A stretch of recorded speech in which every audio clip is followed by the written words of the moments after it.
And their wine area is like ginormous. Oh yeah, it's giant like wine room cellar kind of thing. Oh yeah, that's probably a caterer. Rad, man. Go for it, dude. Well, welcome to Copper Kettle Brewing Company. We're a 3-barrel microbrewery in Denver, Colorado. We're part of a new wave of what I think is the future of craft brewing, which is small independent breweries that focus on the hyper-local market.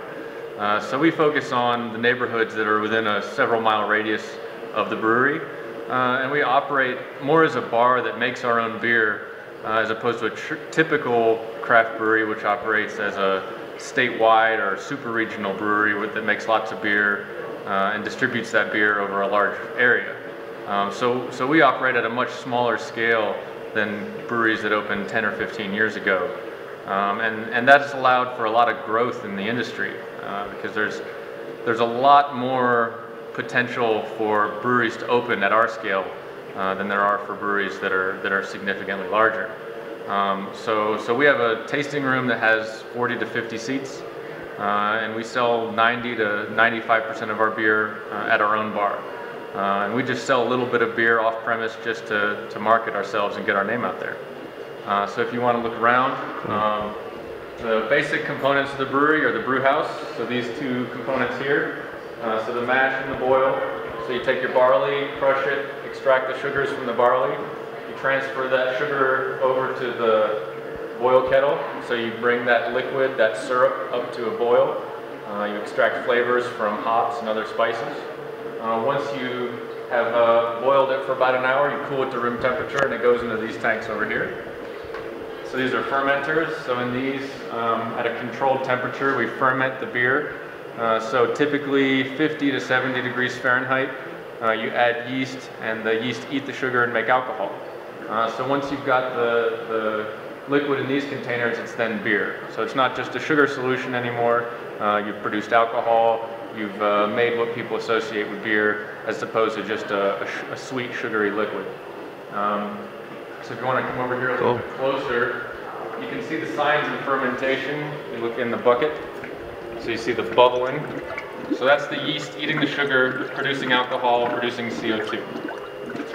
So that process takes about a week. So there's about 250 gallons of beer fermenting in that tank. Once we finish the fermentation, you cool that beer down to refrigeration temperatures, 35 to 40 degrees Fahrenheit, and you carbonate the beer to get the bubbles, the effervescence. When you pour beer, it gets that nice foam on it. So that happens after this stage. And then it's ready to serve. So some bigger breweries will put that in bottles and cans. We focused all on draft. So all our beer is kegged and served here at the brewery. So these fermenters hold just under 300 gallons. So it's about 10 kegs of beer, 10 half barrel, your big size kegs that you'll see at bars. So it's not much. It's very small production. If you go to Miller Coors, their brew house produces about 800 kegs an hour. We produce more like 15 to 20 kegs in a day out of our beer. So it's a vastly different production scale. So we're part of the new wave of breweries. I don't know what LA is like, but here in Colorado, there's about 200 breweries in the state of Colorado. I would say more than half, maybe close to 3/4 of those operate like we do. They focus on their local markets. They sell predominantly draft at their own bars, maybe a little bit of distribution. And only the top 20 to 30% of the brewing scale is actually distributing statewide. Most of the breweries operate like we do, and that gives you a lot of variety, a lot of innovation. You'll see a lot of new beer styles and techniques coming out of little breweries that have the flexibility to take chances and do wild projects.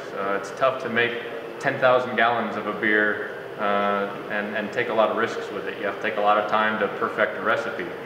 We do a lot of beers that are very experimental. Mexican chocolate stout, if you had it, started off like that. It's a beer we didn't think we'd probably ever make twice, but it turned out really well, and it's gotten us a lot of publicity.